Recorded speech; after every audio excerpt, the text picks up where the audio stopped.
Hello everyone and welcome back to the agri IQ. जैसा कि हमने पिछले लेक्चर में AEC 5221 को सॉल्व किया था, जिसमें हमने पार्ट ए और पार्ट बी कवर किया था। तो इस लेक्चर में हम ये लेक्चर उसी कंटिन्यूएशन में है और इस लेक्चर में हम लोग क्वेश्चन पेपर AEC 5221 का पार्ट सी और पार्ट डी कवर करेंगे। लेक्चर को स्टार्ट करने से पहले प्लीज़ मेरे चैनल को सब्सक्राइब करिए और अपने फ्रेंड्स के साथ भी शेयर करिए ताकि उनको भी एग्ज़ाम में बेनिफिट मिले। So let's begin the lecture. Part C. Part C में हमारा सबसे पहला क्वेश्चन है मार्केट डिफाइन एग्रीकल्चरल मार्केटिंग, कि एग्रीकल्चरल मार्केटिंग क्या होता है। Agricultural marketing is a process that involves assembling, storage, processing, transportation, packaging, grading, and distribution of different agricultural commodities across the country. The agricultural marketing system is a link between the farm and non-farm sectors. Agriculture marketing क्या है? तो ये एक process है जिसमें किसी भी product की असेंबलिंग, मतलब उसके कलेक्शन से उसके स्टोरेज, फिर स्टोरेज के बाद उसमें जो भी प्रोसेस हो रहा है, उसकी ट्रांसपोर्टेशन, उसकी पैकेजिंग करना, उसको अलग अलग ग्रेड्स में डिस्ट्रीब्यूट करना और फिर उनको मार्केट में डिस्ट्रीब्यूशन करना, इन सारे फंक्शंस को हम लोग जिसमें परफॉर्म करते हैं वो होता है हमारा agricultural marketing. Agricultural marketing simple words में है क्या? तो ये एक लिंक प्रोवाइड करता है जिससे हम लोग जो हमारा प्रोडक्ट है उसको फार्म से लेके जो नॉन फार्म सेक्टर्स है उन तक पहुंचाते हैं। ठीक है, एग्जाम्पल के लिए जैसे हम लोग फार्म में प्रोड्यूस किए है ना, प्रोड्यूस करने के बाद हम लोग क्या करेंगे, उसको असेंबल करेंगे, उसका एक जगह पे स्टोरेज करेंगे। तो स्टोरेज कर लिए, स्टोरेज करने के बाद प्रोसेसिंग करेंगे। जैसे कि एग्जांपल के लिए, जैसे हमारे पास हम लोग अपने फार्म में पोटैटो उगाए है ना, पोटैटो को हम लोग क्या करेंगे, पहले स्टोर करके रखेंगे जब तक हम लोग उसको यूज़ नहीं कर रहे। अब हम लोग प्रोसेस करते हैं, मतलब उसमें वैल्यू एडिशन करते हैं। तो हम लोग क्या करेंगे, एग्जाम्पल के लिए हम लोग उसको चिप्स में कन्वर्ट कर दिए, ये आया हमारे प्रोसेसिंग में। अब उसका हम लोग पैकेजिंग करेंगे है ना, उसको एक अट्रैक्टिव पैकेजिंग और उसको सेव करेंगे। फिर उसके बाद हम लोग क्या करेंगे, उसका ट्रांसपोर्टेशन करेंगे मार्केट में। उसको अलग अलग ग्रेड्स में डिवाइड करते हैं हम लोग कि कुछ वो पोटैटोज़ क्या होते हैं, चिप्स के लायक हैं, कुछ पोटैटोज़ डायरेक्ट कंज्यूम करने के लायक हैं वेजिटेबल के फॉर्म में, कुछ क्या हैं बिल्कुल ही ख़राब। इन तरीके से जो भी प्रोसेस एक प्रोडक्ट को लेके आता है उसके फार्म से लेके नॉन फार्म सेक्टर्स तक, वो क्या होता है, हमारा एग्रीकल्चरल मार्केटिंग होता है। ठीक है, आई थिंक ये क्लियर हो गया होगा। अब है हमारे पास next question, what are components of market. जो अभी तक हम लोग मार्केट मिक्स पढ़ते आ रहे थे, ABM में भी हमने देखा था, अभी पार्ट ए में भी हमने 2 क्वेश्चन में देखा। अब हम लोग उसको फाइनली देखते हैं उसके पूरे डिस्क्रिप्शन के साथ कि मार्केटिंग मिक्स होता क्या है। तो जैसे कि पहले मैंने बताया था 4P, उसके बाद मैंने 7Ps के बारे में बताया। अभी भी हम लोग उन पीस को डिस्कस करेंगे कि आखिर वो है क्या। सबसे पहले हम लोग देखते हैं प्लेस। प्लेस मतलब जो भी उसकी लोकेशन है ना। प्रोडक्ट मतलब किस तरीके का प्रोडक्ट है वो, जैसे कि कोई कंज्यूम करने वाला प्रोडक्ट है, डायरेक्ट कंज्यूम करने वाला, या फिर कोई एसेंशियल गुड्स है, ये सब। उसके बाद पीपल्स मतलब किस तरीके के पीपल उसमें इंक्लूडेड हैं, जैसे कि चीयरफुल होस्ट हो गया, कम्युनिकेशन हो रहा है कि नहीं, पर्सनल टच है या नहीं, है ना। अब प्रोसेस, तो प्रोसेस में क्या देखेंगे हम लोग कि उसका जो कन्वर्जन है वो बेटर वे से हो रहा है। प्रमोशन मतलब वो अच्छे से प्रमोट होना चाहिए, लोग उससे अट्रैक्ट होने चाहिए, है ना। हर मार्केट में हर एक सेक्शन में उसका नाम होना चाहिए। प्राइस मतलब जो उसकी वैल्यू है ना, जिससे पूरी डीलिंग होती है, जो उसके डिमांड से और सप्लाई से जो चीज़ मैनेज हो रहा है, ये होता है हमारा प्राइस, है ना। इतने सारे जो कंपोनेंट है ये हमारे साथ में मिलकर क्या बनाते हैं, मार्केटिंग मिक्स। और यही सब क्या है, हमारे मार्केट के कंपोनेंट्स हैं जिसको हम लोग मार्केटिंग मिक्स बोलते हैं। ठीक है, नेक्स्ट है हमारे पास classify the market on the basis of time.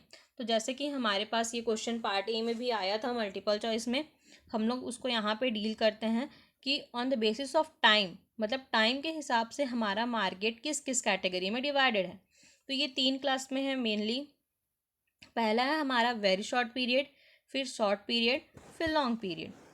तो वेरी शॉर्ट पीरियड में क्या होता है, this is when the supply of good is fixed and so it can not be changed instantaneously.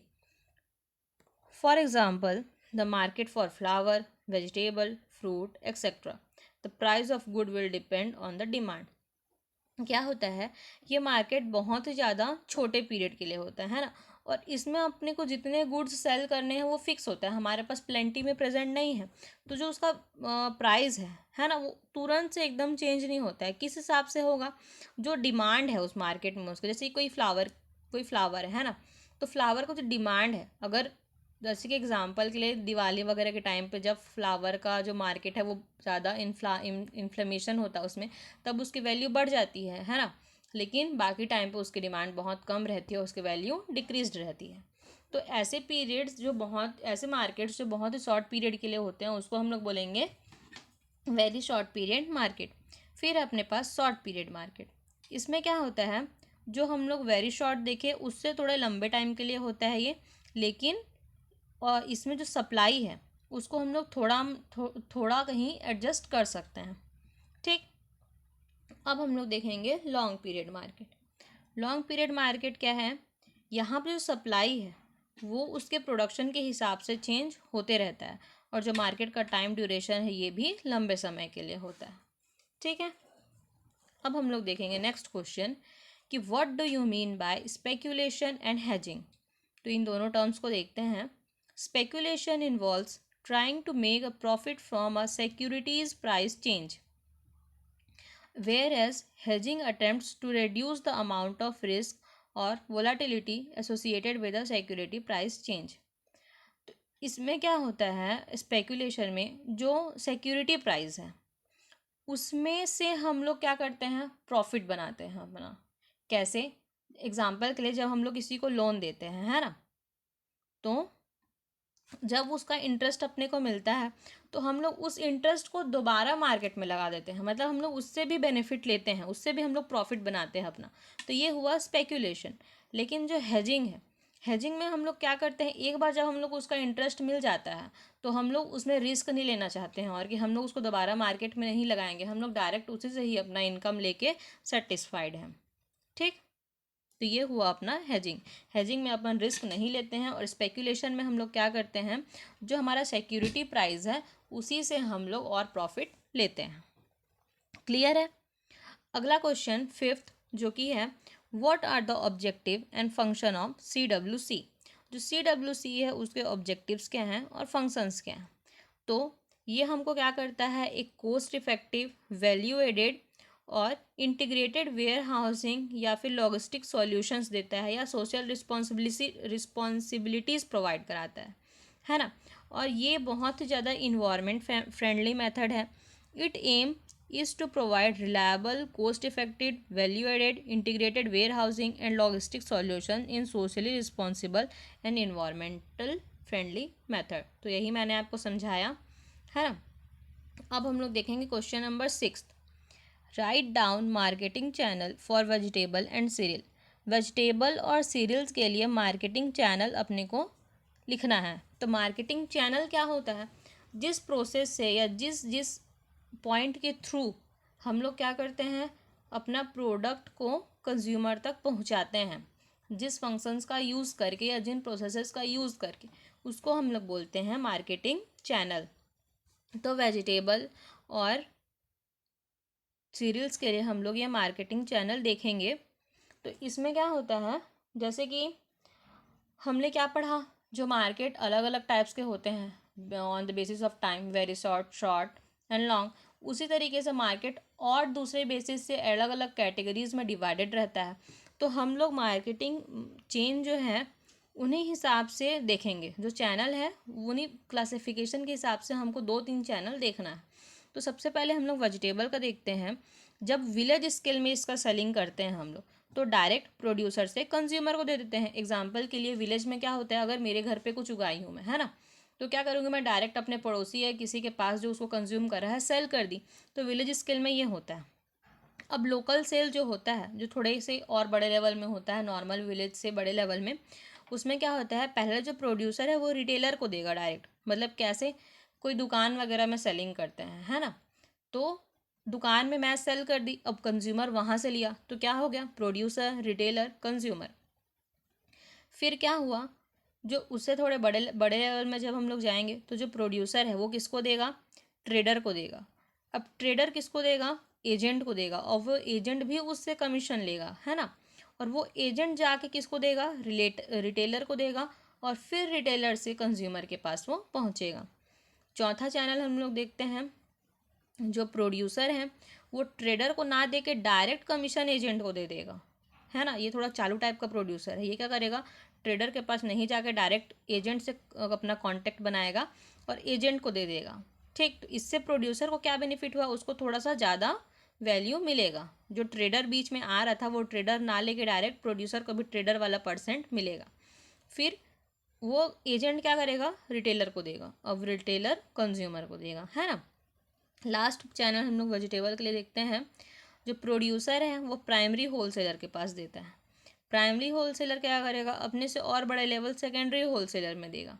Secondary wholesaler retailer के पास देगा, और फिर retailer क्या करेगा, कंज्यूमर को देगा। तो ये जो चैनल है ये कब होता है, डिस्टेंट मार्केटिंग के केस में होता है। मतलब जब हम लोग लार्ज एरिया, मतलब जिसको प्रोड्यूस कर रहा है जो, और जो कंज्यूम कर रहा है, उनके बीच में जब एक लार्ज डिस्टेंस है, मतलब डिस्टेंस है, तब ये वाला चैनल फॉलो होता है। अब हम लोग देखेंगे चैनल फॉर सीरियल्स। तो इसमें क्या होता है, जब सीरियल प्रोड्यूस करते हैं तो अपने को पता है कि हम लोग को उसमें मिलिंग करना पड़ता है। तो इसमें बीच में जो इंटरमीडिएट, जो मीडिएटर आ जाएगा वो कौन है, मिलर।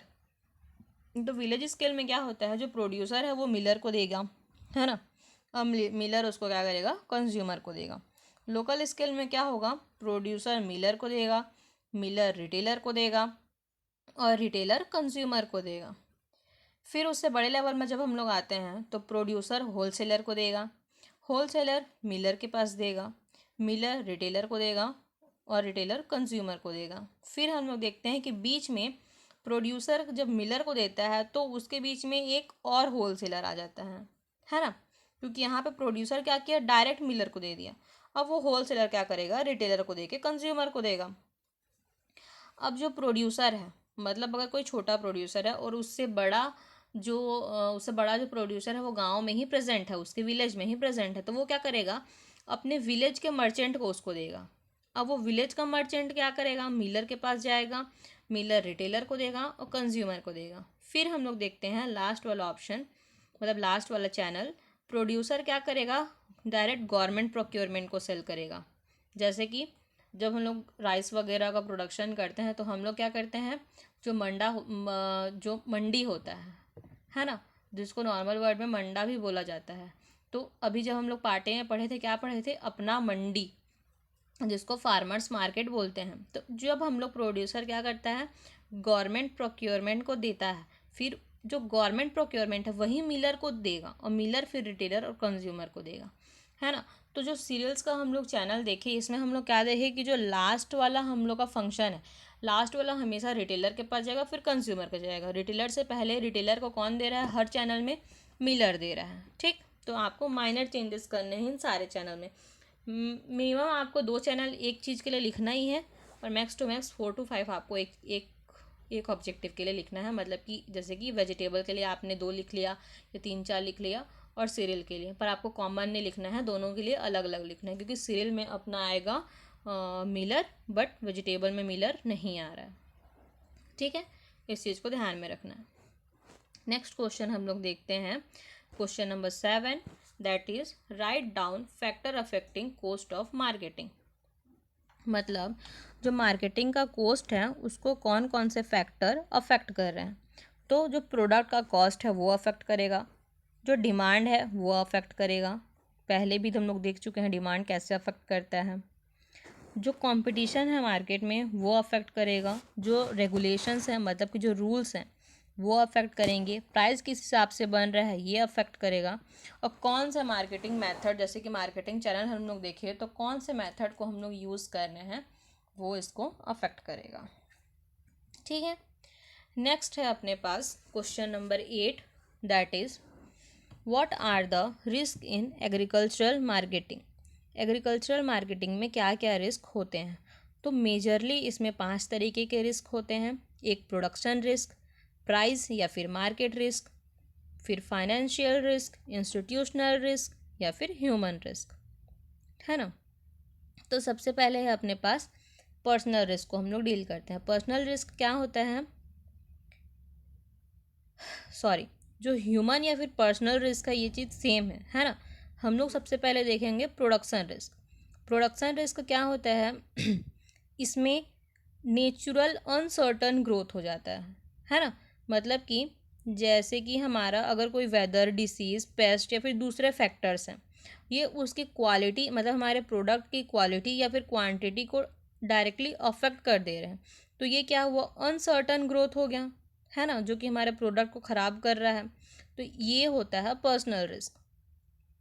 अब आया सेकंड, प्राइस या फिर मार्केट रिस्क। तो इसमें क्या होता है, refers to uncertainty about the price producer will receive for commodity और the price they must pay for input. The nature of price risk varies significantly from commodity to commodity. इसमें क्या होता है, जैसे कि आज अगर किसी चीज़ को मैं ख़रीदती हूँ, है ना, या आप ख़रीदते हैं, तो आज उस प्रोडक्ट की वैल्यू ज़्यादा है। लेकिन यहाँ पे अभी हम लोग होल सेलर हैं, हम लोग कंज्यूमर नहीं हैं। होल सेलर हैं अपन, उसको ख़रीद लिए, आज उसकी वैल्यू ज़्यादा है, मतलब हम लोग हाई रेट पे खरीदें। कल अगर उसकी वैल्यू कम हो जाती है तब, अब हम लोग तो एग्जाम्पल के लिए हम लोग किसी चीज़ को 200 रुपये में खरीदे, है ना, क्योंकि आज उसकी डिमांड ज़्यादा है। कल अगर उसकी डिमांड हो जाती है कम और मेरे को सेल करना है कल, क्योंकि मैं आज पूरा सेल नहीं कर पाई, और कल मेरे को सेल करना है 100, तो पर केजी अपने को 100 का लॉस हुआ ना। ये होता है प्राइस या फिर मार्केट रिस्क, कि मार्केट में किस तरीके के कभी भी चेंजेस आ सकते हैं, ये फिक्स्ड नहीं होता है, तो ये रिस्क लेना पड़ता है, ठीक है, या फिर ये रिस्क होता है। नेक्स्ट रिस्क हम लोग देखेंगे फाइनेंशियल रिस्क। फाइनेंशियल रिस्क क्या होता है, result when the farm business borrows money and create an obligation to repay debt.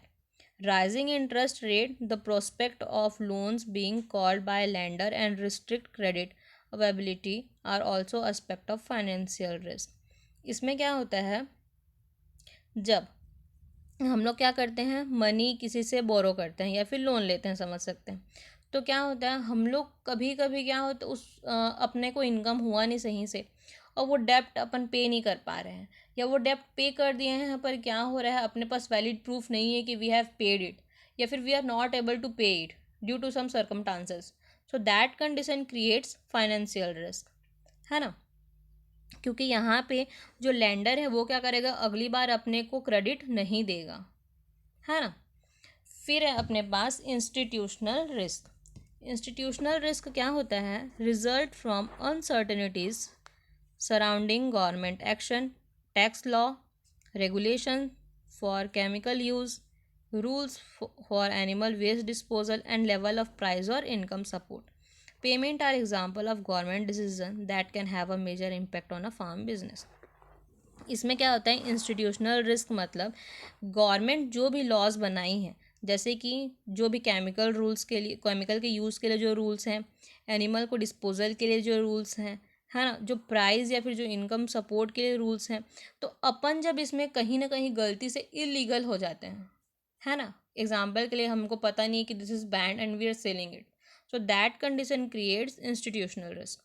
उसके बाद हम लोग देखेंगे ह्यूमन या फिर पर्सनल रिस्क। तो इसमें क्या होता है, जब refers to factors such as problem with human health or personal relationship that can affect farm business. Accidents, illness, death and divorce are example of personal crisis that can threaten a farm business. हमारा business अच्छे से चल रहा है ना, ऊपर के जितने रिस्क हैं ये हमको नहीं हो रहा, पर क्या होता है कभी कभी जो पर्सनल रीजंस है, जैसे कि रिलेशनशिप्स वगैरह हैं, इनसे क्या होता है, सर्टन फॉल कर जाते हैं हम लोग, है ना। तो क्या है, अगर we are not married so we should stay away from relationship if we are doing any business, क्योंकि ये अपने को ये कॉज करा सकता है और हमारे बिजनेस में लॉस हो जाएगा। सो जो भी बिजनेस करते हैं आई वांट रिक्वेस्ट दूर रहना इस चीज़ों से। फिर क्या होता है, इसमें अगर ह्यूमन हेल्थ है या फिर पर्सनल रिलेशनशिप है, उसके कारण अपने को पर्सनल रिस्क होता है ना। फिर है अगला अपने पास question number 9, that is write down the method to estimate market efficiency. Market efficiency को किस मेथड से हम लोग एस्टिमेट करेंगे? तो इसके लिए जो सबसे बेस्ट मेथड है वो है कॉस्ट बेनिफिट रेशियो। इसमें हम लोग क्या करते हैं, जो भी हमारा इनपुट का कॉस्ट है ना, और जो भी अपने को उससे बेनिफिट हो रहा है उसका हम लोग रेशियो निकालेंगे, ताकि अपने को पता चलता है कि हम लोग प्रॉफिट में हैं या लॉस में हैं। तो हमारे मार्केट की जो इफ़िशियंसी है, मतलब हमारा जो फ्लो चल रहा है, वो हम लोग जान सकते हैं। ठीक है, it was very direct question. So ऐसे क्वेश्चंस में बिल्कुल भी गलती नहीं किया जा सकता है। जो लेंदी क्वेश्चंस होते हैं, कहीं ना कहीं अगर आप उसमें एक पॉइंट सही लिखते हैं तो आपको कुछ मार्क्स मिलने के चांसेस होते हैं, पर जो इस तरीके के क्वेश्चन में अगर पार्ट सी में ऐसा क्वेश्चन आता है तो आपको बढ़ा के लिखने की इसमें ज़रूरत नहीं है, क्योंकि ये डायरेक्ट पूछा गया है जो मेथड है अपना, और वो मेथड हम लोग 2 लाइन में एक्सप्लेन करके अपना आंसर अच्छे फॉर्म में लिख सकते हैं। अगर ऐसा कंडीशन आता है तो ये नहीं सोचना कि सी का एक पेज पूरा दिया हुआ है तो मेरे को पूरा पेज भरना पड़ेगा, ऐसा नहीं है। जो क्वेश्चन आपको जितना पूछा गया है आप उतना सर्टिफाइड क्वालिटी आंसर लिखिए। ठीक है, उसके बाद what is price spread, why it is important to understand. Price spread क्या होता है और हमको प्राइस स्प्रेड समझने की ज़रूरत क्यों है? तो price spread is defined as the difference between the price paid by consumer and the net price received by the producer for an equivalent quantity of farm produce. It is expressed in percentage of consumers price. देखो क्या होता है, जैसे कि हम लोग marketing channel पढ़े हैं ना, तो मार्केटिंग चैनल में क्या होता है, हम लोग देखते हैं इसको फिर से। मार्केटिंग चैनल में जब हम लोग वेजिटेबल का देखते हैं, है ना, प्रोड्यूसर किसको दे रहे हैं? ट्रेडर को दे रहा है, सॉरी सेकंड वाला देखते हैं। प्रोड्यूसर दिया रिटेलर को, अब रिटेलर दे रहा है कंज्यूमर को। तो अगर मैंने प्रोड्यूस किया है तो रिटेलर भी सेल कर रहा है, मतलब कुछ ना कुछ तो बेनिफिट उसको भी कमाना है ना भाई। तो पूरा पैसा तो वो मेरे को नहीं दे देगा, वो बीच में अपना कुछ पैसा, जैसे मैंने प्रोड्यूसर को सेल किया है 10 रुपये में, प्रोड्यूसर मेरे को दे रहा है 10 रुपये। अगर जैसे कि अगर हमारे प्राइस की वैल्यू है 10 रुपये, है ना, तो प्रोड्यूसर मेरे को 8 रुपये देगा, फिर और सेल कितने में करेगा? 10 रुपये में करेगा। तो उसको कितने रुपए के बेनिफिट हुई? 2 रुपये के बेनिफिट हुई। ये क्या होता है? प्राइस स्प्रेड होता है। मतलब कि जो प्राइस हमको मिल रहा है, मतलब कि प्रोड्यूसर को मिल रहा है, और जो प्राइस एक्चुअली में जो कंज्यूमर है उस पर ख़रीद रहा है, तो कितना उसको पे कर रहा है और कितना प्रोड्यूसर को मिल रहा है, ये होता है हमारा प्राइस स्प्रेड। और प्राइस स्प्रेड को हम लोग कैसे समझ सकते हैं? Consumer price minus net price of producer into 100। इसको हम लोग परसेंट में रिप्रेजेंट करते हैं। ठीक है, या एक्सप्रेस करते हैं। अब कंज्यूमर प्राइस स्प्रेड समझने की ज़रूरत क्यों है, क्यों इम्पॉर्टेंट है? The cost involve in moving the product from point of production to the point of consumption, मतलब कि marketing cost. Profit of various market functionaries involve in moving the produce from the initial point to the production till it reaches the ultimate consumer. मतलब कि जितना price एक producer के पास involve हो रहा है, मतलब उसको कल्टीवेशन में जितना कॉस्ट इन्वॉल्व हुआ है, और उसको जो पॉइंट है, वो जो फाइनल पॉइंट है, वहाँ तक पहुँचाने में कितना कॉस्ट अपने को लग रहा है, इसको समझने के लिए हमको प्राइस स्प्रेड समझना ज़रूरी है या फिर जानना ज़रूरी है। और इस चीज़ को हम लोग बोलते क्या है? तो मार्केटिंग कॉस्ट बोलते हैं, क्योंकि हमारे जो प्रोड्यूसर है वहाँ से वो कहाँ तक पहुँचा, जो उसका कंजप्शन पॉइंट है वहाँ तक पहुँचा, तो कितने कॉस्ट आए हैं उसमें, जिससे वो वहाँ तक पहुँच पाया है, ये चीज़ होता है हमारा मार्केटिंग कॉस्ट। इसीलिए हमको इसको समझना ज़रूरी है। नेक्स्ट क्वेश्चन है हमारा, what are the objective and function of cooperative marketing. जो कोऑपरेटिव मार्केटिंग है उसकी क्या क्या ऑब्जेक्टिव्स हैं और क्या फंक्शन है? To market the produce of the member of society at fair price, to safeguard the member for excessive marketing cost and malpractices, to make credit facilities available to the member against the security of the produce bought for sale। क्या होता है, कभी कभी जो ऐसे अगर कोई producer है, या फिर जो ऐसे जो प्रोड्यूसर हैं जिनको नॉलेज नहीं है, तो उनको बहुत सारे जो रिटेलर हैं या फिर जो होलसेलर हैं वो उनको फ्रॉड में ले आते हैं, है ना, मतलब उनको झूठ बोल देंगे या उनको गलत पॉलिसीज़ बता देंगे और उनको लूटते हैं। कुल मिला के उनको जो भी लॉज हैं उनसे उनको अवेल नहीं कराते हैं। तो जो कोऑपरेटिव मार्केटिंग है ये फेयर प्राइस, जो सोसाइटी में फेयर प्राइस है उसको उनको अवेयर कराती है, जो प्रोड्यूसर हैं जो अनअवेयर हैं इन सब चीज़ों से। जो मैल प्रैक्टिसेस हैं उन सब से ये ओवरकम करती है, सेफ गार्ड करती है, जो मेंबर्स हैं उनको बचाती है। और जो क्रेडिट फैसिलिटीज़ हैं, मतलब बहुत सारे फार्मर्स ऐसे होते हैं जिनके पास पूरी रिसोर्स नहीं होती है कि वो प्रोड्यूस कर सकें, सो जो कोऑपरेटिव मार्केट है वो उनको क्रेडिट प्रोवाइड कराता है, मतलब क्रेडिट फैसिलिटी उन लोग प्रोवाइड कराते हैं। ठीक, उसके बाद है अपने पास लास्ट क्वेश्चन हमारे पार्ट सी का, जो है how the market stakeholder have different interest.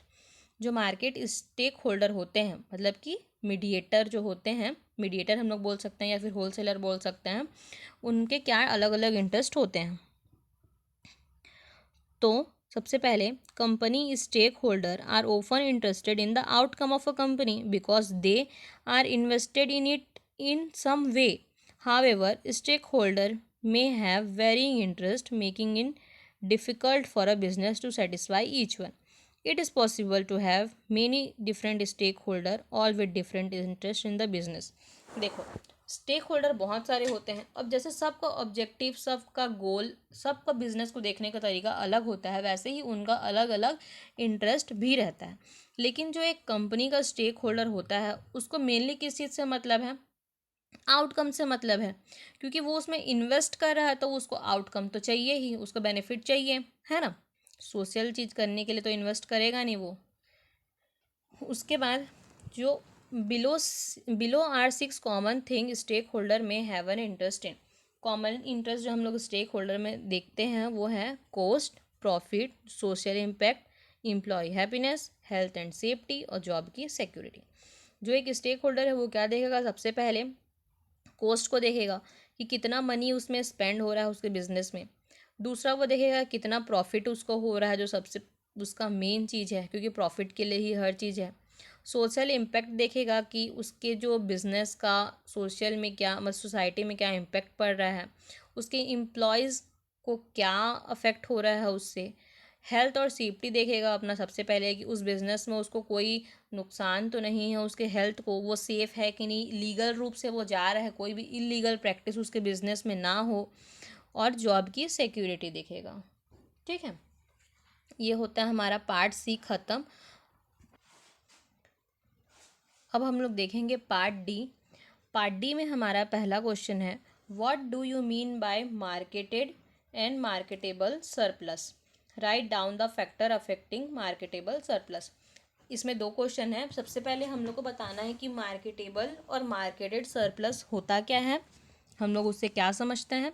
फिर अपन देखेंगे कि कौन कौन से फैक्टर्स हैं जो मार्केटेबल सरप्लस को अफेक्ट करते हैं। तो ये क्वेश्चन जो है 2-3 साल से कंटिन्यू रिपीट हो रहा है ना, तो इस क्वेश्चन पे ध्यान देना। और ये पार्ट ए में भी पूछा जा सकता है कि मार्केटेड सरप्लस क्या होता है या मार्केटेबल सरप्लस क्या होता है। एक चीज़ हम लोग देखे भी थे आई थिंक पार्ट ए में, कॉटन से रिलेटेड इससे क्वेश्चन था, मल्टीपल चॉइस, है ना। तो हम लोग देखते हैं इसको। Marketable surplus refers to the difference between the total output produced by a farmer and his self consumption for the output. In other words, it is that portion of total produce that the farmer sells in the market. देखो क्या होता है, हम लोग जैसे कि अपने ऊपर लेते हैं एग्जांपल, है ना, बेटर अच्छे तरीके से समझ पाएंगे हम लोग। हमने प्रोड्यूस किया है राइस या फिर वीट, जो भी हमारा स्टेपल फूड है, या कुछ भी चीज़ हमने प्रोड्यूस किया है जो हम कंज्यूम करते हैं। अगर मेरे को यील्ड होता है 1 क्विंटल, है ना, अब मेरे को, मेरी फैमिली को जो रिक्वायरमेंट है उसकी वो कितनी है, 20 kgs की। तो मैं उसको मार्केट से तो खरीदूंगी नहीं, जो मेरा प्रोड्यूस हुआ है मैं उसे अपने कंजप्शन के लिए रख लूँगी। तो मैंने कितना रख लिया, 20 क्विंटल। बचा कितना, 80 क्विंटल, तो मैं उसको क्या करूँगी, मार्केट में सेल कर दूँगी। तो मार्केटेबल सरप्लस क्या होता है, जो टोटल आउटपुट है हमारा, टोटल प्रोड्यूस हुआ है, और जो कंजप्शन है हमारा उसका जो डिफरेंस है वो होता है मार्केटेबल सरप्लस। सिंपल वर्ड्स में हम लोग ये बोल सकते हैं, जो एक्चुअल अमाउंट जो एक फार्मर मार्केट में सेल करता है वो होता है मार्केटेबल सरप्लस। ठीक, फॉर्मूला के फॉर्म में कैसे रिप्रेजेंट कर सकते हैं, marketable surplus is equal to total farm output produced by farmer minus own consumption of the farm output. Okay, I think clear हो गया होगा। अगला हम लोग देखते हैं मार्केटेड सरप्लस, कि मार्केटेड सरप्लस क्या होता है। Is the quantity of produce which the producer farm actually sells in the market irrespective of his requirement for family consumption, farm need and other payment। ठीक, the marketed surplus may be more, less और equal to the marketable surplus. Marketed surplus क्या होता है? Marketable surplus मतलब वो amount जो हम लोग फार्म में दे सकते हैं, है ना। लेकिन मार्केटेड सरप्लस मतलब वो अमाउंट जो हमने फार्म में एक्चुअली दिया है, ठीक, वो होता है हमारा मार्केटेड सरप्लस। इसमें जो फैमिली की रिक्वायरमेंट्स हैं, मतलब कंजप्शन की जो रिक्वायरमेंट है, फार्म की जो नीड है या दूसरे पेमेंट है, उन सबको इन्वॉल्व नहीं किया जाता है। ये वो क्वांटिटी है जिसको हम लोग फार्म में एक्चुअली सेल कर रहे हैं, मतलब मार्केट में एक्चुअली सेल कर रहे हैं, ठीक। तो ये जो मार्केटेड सरप्लस है ना, वो मार्केटेबल सरप्लस से कम भी हो सकता है, ज़्यादा भी हो सकता है और इक्वल भी हो सकता है, ठीक। क्योंकि हम लोग और रख के भी सेलिंग कर सकते हैं, तो ऐसे होगा तो लेस हो जाएगा। जितना है मार्केटेबल उतने में से हम सबको मार्केटेड कर दिए या सबको सेल कर दिए, तब इक्वल हो जाएगा। और अगर कहीं अपना कंजप्शन के लिए हम लोग नहीं रख रहे हैं, है ना, और पूरे को सेल कर दे रहे हैं, तो अब क्या हो जाएगा, जो मार्केटेड सरप्लस है वो मार्केटेबल सरप्लस से ज़्यादा हो जाएगा। एक बार फिर से रिपीट करती हूँ मैं इसको।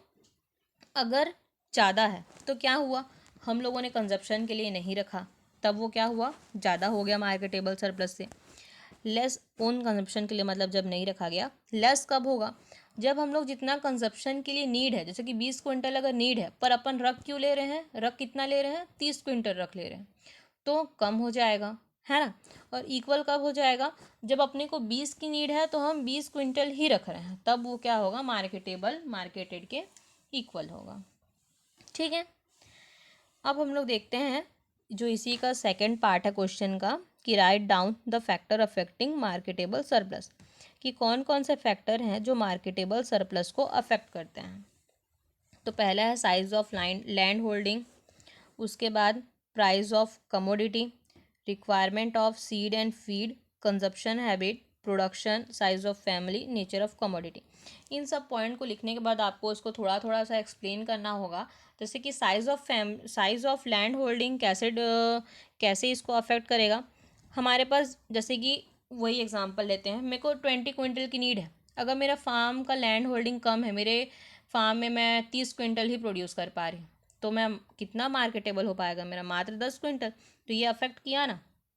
उसके बाद प्राइस ऑफ कमोडिटी, प्राइस कैसे अफेक्ट करेगा, अगर कम प्राइस है या फिर ज़्यादा प्राइस है तो जो प्रोड्यूसर क्या करेगा, उसको और रख लेगा बफर के फॉर्म में, तो ये अफेक्ट करेगा। फिर जो प्रोडक्शन है, अगर प्रोडक्शन कम होता है, अगर मेरे पास लैंड होल्डिंग ज़्यादा है पर मेरा प्रोडक्शन ही कम हो गया, मात्र 20 क्विंटल अगर प्रोड्यूस हो रहा है, तो मार्केटेबल कर पाऊँगी, उसको सेलिंग नहीं कर पाऊँगी, तो ये क्या हो जाएगा, कम हो जाएगा, मतलब अफेक्ट कर रहा है। फिर साइज ऑफ फैमिली, ये कैसे अफेक्ट करेगा, अगर पर पर्सन अपने को कितनी ज़रूरत पड़ रही है, एग्जांपल के लिए 5 क्विंटल पर ईयर, है ना। पर अगर मेरे फैमिली में 10 लोग हैं तो कितना हो गया, 50 क्विंटल। पर वहीं अगर मेरे फैमिली में मात्र 3 लोग हैं या फिर 4 लोग हैं, तो 15 to 20 क्विंटल में अपना काम हो जाएगा। तो साइज ऑफ फैमिली भी इसको अफेक्ट करती है। फिर सीड और फीड के लिए रिक्वायरमेंट, तो ये कैसे हुआ, अगर अपने को फिर से ग्रो कराना है अगले ईयर, तो हम क्या करेंगे, अपने रिक्वायरमेंट के बाद भी कुछ सेव करके रखेंगे। जैसे 20 क्विंटल हम लोग अपने फीड के लिए रख लिए, है ना, लेकिन हम लोग सीड के लिए और 10 क्विंटल रख रहे हैं। या फिर अपने पास क्या है, लाइफ स्टॉक का रियरिंग कर रहे हैं हम लोग, तब हम लोग कुछ अमाउंट में उनको भी देंगे। तो ये क्या होता है, ये भी अफेक्ट करता है। उसके बाद नेचर ऑफ कमोडिटी, हमारा कमोडिटी किस टाइप का है। जैसे कि अगर पेरिशेबल नेचर का है, अगर टोमेटो वगैरह है, तो हम लोग उसको ज़्यादा स्टोर करके तो रख नहीं सकते, क्योंकि वो एट अ टाइम ख़राब हो जाएगा। तो हम लोग क्या करते हैं, उस कंडीशन में हमारा मार्केटेबल सरप्लस ज़्यादा हो जाता है। अगर पेरिशेबल नहीं है, स्टोर करके रखा जा सकता है, तो हम क्या करते हैं, उसको पूरे ईयर के लिए स्टोर करके रख लेते हैं। जैसे कि पोटैटो वगैरह जब एक प्रोड्यूसर प्रोड्यूस करता है, तो वो क्या करता है, अपने कंजप्शन के लिए पूरे ईयर के लिए वो रख लेता है ना। पर इन केस ऑफ टोमेटो वो क्या करता है, ज़्यादा से ज़्यादा 2 से 4 दिन के लिए वो स्टोर करके रखता है, या फिर मैक्स टू मैक्स 10 डेज। ठीक है। उसके बाद कंजप्शन हैबिट, जैसे कि अगर कोई फार्मर राइस प्रोड्यूस कर रहा है तो और वो राइस कंज्यूम करता नहीं है, वो वीट कंज्यूम करता है, तो वो ज़्यादा राइस क्यों रखेगा, तो ये भी अफेक्ट किया, है ना। उसके बाद हम लोग नेक्स्ट क्वेश्चन देखते हैं पार्ट डी का, कि define market integration. Market integration क्या होता है, और right the advantage and disadvantage of various market integration. अब मार्केट इंटीग्रेशन का क्वेश्चन भी हमने देखा था कि वर्टिकल इंटीग्रेशन का आई थिंक क्वेश्चन था। तो मार्केट इंटीग्रेशन देखते हैं हम लोग क्या होता है, ताकि वो क्वेश्चन भी हमारे क्लियर हो जाए। Market integration occurs when price among different location or related goods follow similar pattern in a long period. Group of price often move proportionally to each other, and when this relation is very clear among different market, it is said that market are integrated. जब अलग अलग location में related goods का जो long time के लिए उनमें similar pattern चल रहा है ना, लेकिन जब उनमें प्राइस में चेंज आता है तो सब में चेंज आता है, या फिर वो एक दूसरे का प्रोपोर्शनली मूव कर रहे हैं, है ना, उनमें कुछ ना कुछ रिलेशन प्रेजेंट है, तो वो क्या होता है, मार्केट इंटीग्रेशन होता है। या फिर हम लोग उस कंडीशन में क्या बोलते हैं कि ये सारे मार्केट क्या हैं, इंटीग्रेटेड हैं। ठीक, उनमें जितने भी, क्योंकि जो रिलेटेड गुड्स हैं उनमें प्राइस में सेम पैटर्न फॉलो हो रहा है, या फिर दूसरे चीज़ों में सेम पैटर्न फॉलो होता है। अब market integration is defined as a process which refers to the expansion of firm by consolidating additional marketing function and activities under a single management. एक सिंगल मैनेजमेंट के अंदर जब डिफरेंट फंक्शंस को हम लोग देखते हैं और अपना मार्केट की कैटेगरी को फिक्स करते हैं या उसमें एक्सपांसन होता है, तब हम लोग उसको क्या बोलते हैं, मार्केट इंटीग्रेशन बोलते हैं। अब 2 तरीके के मार्केट इंटीग्रेशन होते हैं, एक हॉरिजॉन्टल इंटीग्रेशन, एक वर्टिकल इंटीग्रेशन। तो पहले हम लोग देखेंगे हॉरिजॉन्टल इंटीग्रेशन। ये क्या होता है, this occur when a firm और agency gains control of other firm or agencies performing similar marketing function at the same level in the market sequence. In this type of integration, some marketing agencies combine to form a union with a view of reducing their effective number and the extent of actual competition in the market. It is advantageous for the members who join the group. इसमें क्या होता है, जो एक agency है, जितने भी जो मार्केट्स हैं उन चीज़ से, पर्टिकुलर चीज़ से रिलेटेड है ना, तो उस एजेंसी को पूरा कंट्रोल मिल जाता है दूसरे एजेंसीज को लेकर। तो इसमें क्या होता है, उनको सेफ्टी मिल जाती है, जो भी इस ग्रुप में है उनको क्या होगा, सेफ्टी होगा, क्योंकि जो भी डिसीजंस होगा उसके अंदर वो सारे फॉलो करेंगे उसको, और वो सारे एजेंसीज के लिए वो डिसीजन होगा, सब एक ही लॉ को फॉलो करेंगे, एक ही रूल को फॉलो करेंगे, तो उनका जो कंपटीशन है वो कहीं ना कहीं इंक्रीज होगा या डिक्रीज होगा, है ना। तो डायरेक्ट अफेक्ट किस चीज़ पे पड़ रहा है, सेलिंग पे पड़ रहा है, इसीलिए ये हॉरिजॉन्टल इंटीग्रेशन होता है। ठीक है। वर्टिकल इंटीग्रेशन क्या होता है, this occur when a firm perform more than one activity in the sequence of marketing process, it is a linking together of 2 or more function in the marketing process with a single firm or under a single ownership. This type of integration makes it possible to exercise control over both quality and quantity of product from the beginning of the production process until the product is ready for the consumer. It reduces the number of middlemen in the market channel.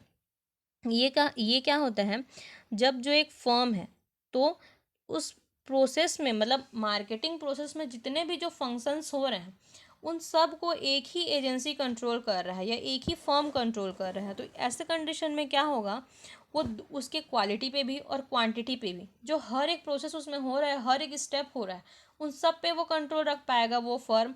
तो इससे क्या होता है, जो middle man है वो कम हो जाते हैं और मार्केट में प्रॉफिट बढ़ जाता है। तो ये होता है हमारा वर्टिकल इंटीग्रेशन। अब इसके एडवांटेज और डिसएडवांटेज पूछे गए हैं हमसे क्वेश्चन में, ये देखते हैं हम लोग कि इसके एडवांटेज क्या हैं, कि जो कंट्री का इकोनॉमी है उसको बूस्ट करता है, ये बढ़ाता है, क्योंकि दोनों कंडीशन में, दोनों इंटीग्रेशन में कहीं ना कहीं प्रॉफिट हो रहा है अपने को। जो लोकल हैंडीक्राफ्ट है उनको इंक्रीज़ कर रहा है ये। कल्चरल और टेक्नोलॉजिकल जो इंटर एक्सचेंज है उसको इंक्रीज़ कर रहा है। पीपल के स्टैंडर्ड को बढ़ा रहा है। कंपटीशन क्रिएट कर रहा है। जॉब ओपनिंग्स, मतलब एम्प्लॉयमेंट क्रिएट कर रहा है, और कंट्रीज़ दूसरे कंट्रीज से क्या कर रहा है, हेल्दी रिलेशनशिप बना रहा है। डिसएडवांटेज क्या है कि वो जो ट्राइब्स हैं, मतलब जो ट्राइबल पीपल हैं, उनके लाइफ को ये अफेक्ट कर रहा है। फिर जो प्राइस में फ्लक्चुएशन आ रहा है इसके कारण, क्योंकि जब इन लोग कंट्रोल करते हैं या नई पॉलिसीज़ आती हैं एजेंसीज़ की, तो प्राइस में फ्लक्चुएशन होता है। अब जो स्मॉल प्रोड्यूसर हैं उन पे भी इसका इफ़ेक्ट हो रहा है ना। उसके बाद अगला क्वेश्चन हम लोग देखेंगे, third question, define marketing efficiency, write down approach of marketing efficiency. Marketing efficiency क्या होता है, तो ये चीज़ हमने पहले भी देखा है पार्ट सी में कि मार्केटिंग इफ़िशियंसी क्या है। मार्केट के परफॉर्मेंस को मेज़र करने का तरीका है हमारा मार्केटिंग इफ़िशियंसी। अब इसका अप्रोच क्या है, the movement of goods from producer to the ultimate consumer at a lowest possible cost consistent with the provision of service desired by consumer is termed as efficient marketing. मतलब कि जो goods है वो producer तक एक lowest possible cost में पहुंच जाए, मतलब जो मिडल मैन्स हैं उन लोग ज़्यादा इसमें शॉर्ट में घपला ना करें, है ना। मतलब अपने क्या कर उल्लू ना बनाए किसी को, इन लोग डायरेक्ट टू डायरेक्ट सेलिंग जब हो लोवेस्ट पॉसिबल कॉस्ट में, जब कंज्यूमर तक कोई भी प्रोड्यूस पहुंच जा रहा है, तो ये क्या है अपना यही अप्रोच है हमारे मार्केटिंग इफ़िशियंसी का। और जब ये पॉसिबल होता है कि जो भी सर्विस है या जो भी डिज़ायर है एक कंज्यूमर का वो उसको लो कॉस्ट में मिलता है, तब हम लोग उस मार्केट को एक एफिशिएंट मार्केटिंग बोलते हैं। अब अगर ऐसे क्वेश्चंस पार्ट डी में आते हैं तो जैसे मैंने यहाँ पे 3 लाइन में लिख दिया है, आपको ऐसे नहीं करना है। सबसे पहले आपको एक पॉइंट बनाना है मार्केटिंग इफिशियंसी, आप उसको डील करेंगे जैसे मैंने पार्ट सी में मार्केटिंग इफिशियंसी डील करके बताया है। फिर अप्रोचेस को भी मैंने पहले डिस्कस किया है, उसी तरीके से आप हर एक अप्रोच को इसमें अलग अलग करके लिखेंगे। मैं यहाँ पे इसको मेंशन नहीं की क्योंकि मैंने पार्ट सी में आपको इस चीज़ को क्लियर कर चुका है ना। तो अगर आपको देखना है इसको लिखना कैसे है तो आप पार्ट सी को देख सकते हैं।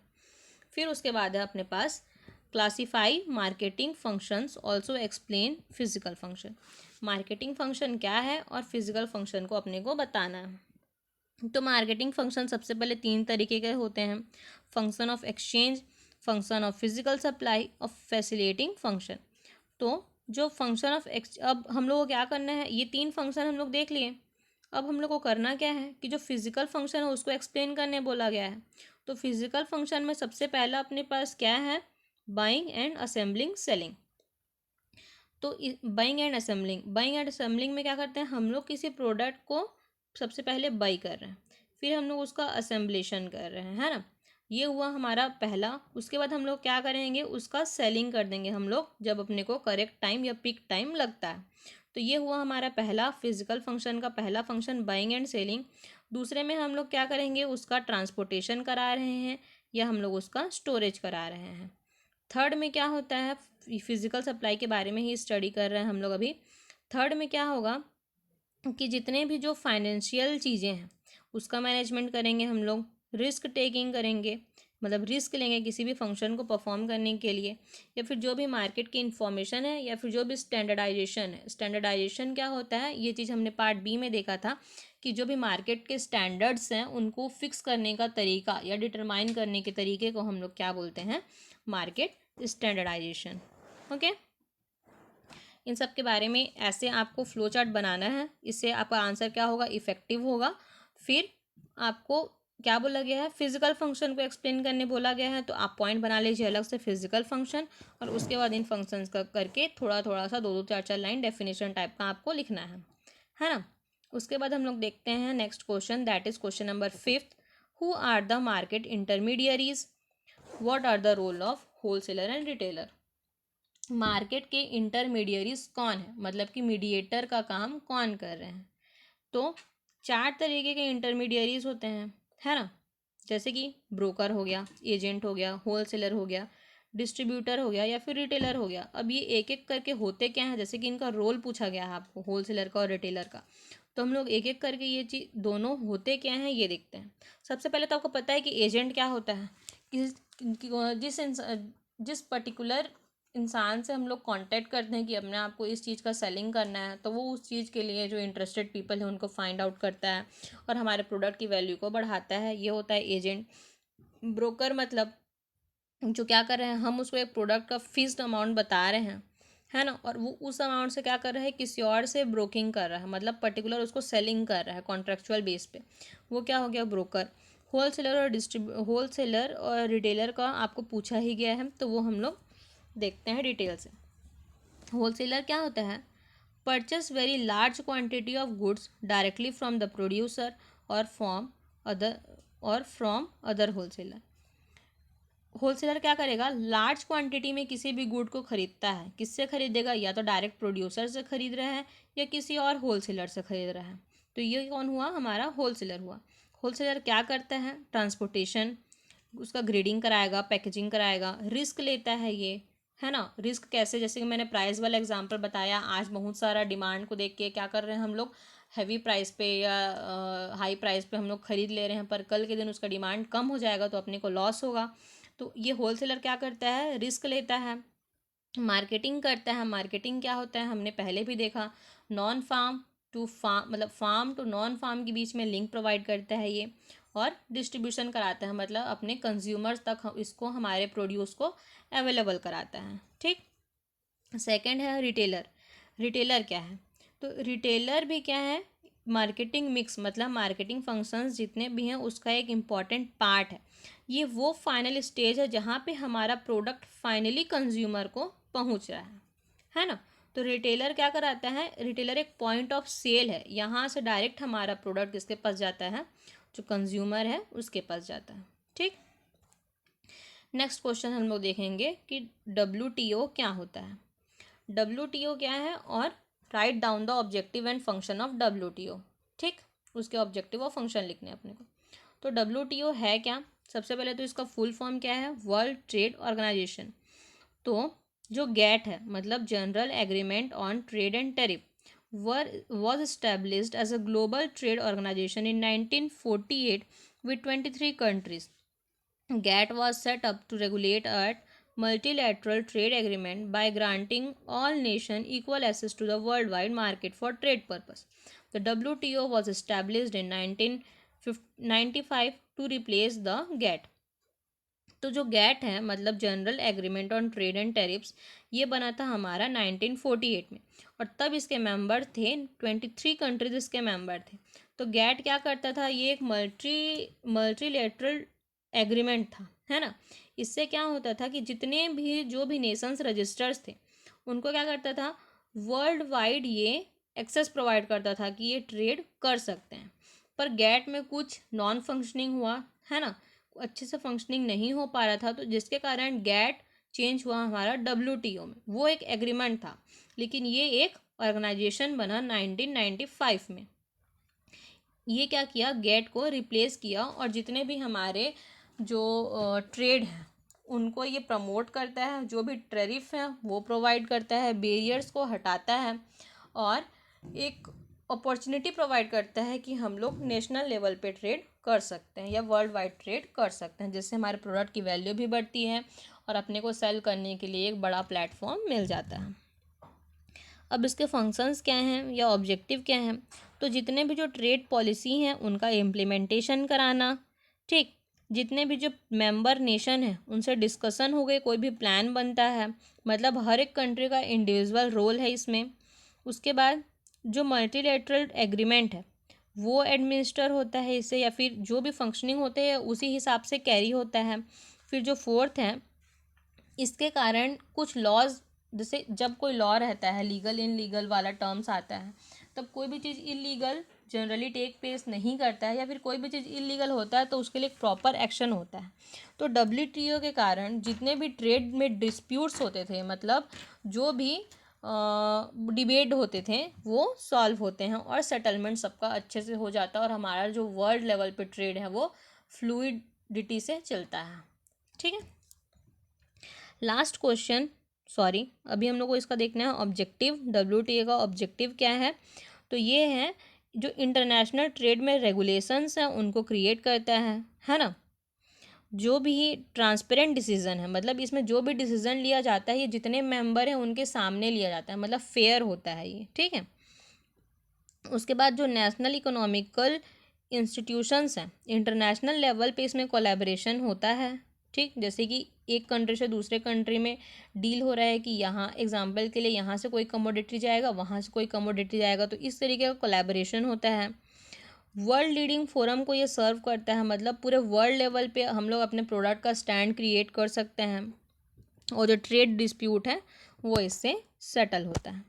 लास्ट क्वेश्चन है हमारा, right down the need and objective of agriculture price policy.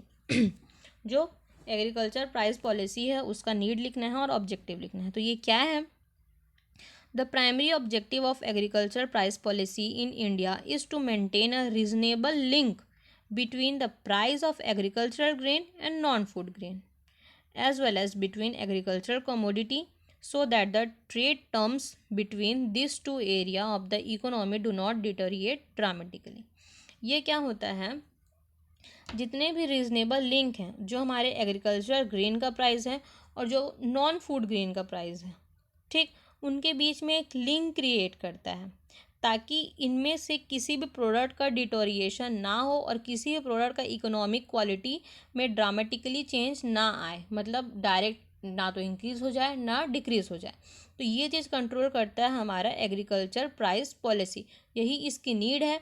और इसकी ऑब्जेक्टिव क्या है कि ये क्या करें, जितने भी डिस्प्यूट्स हैं उनको कंट्रोल करें, लिंक प्रोवाइड करें, है ना, और किसी भी प्रोडक्ट का डिटोरिएशन ना हो।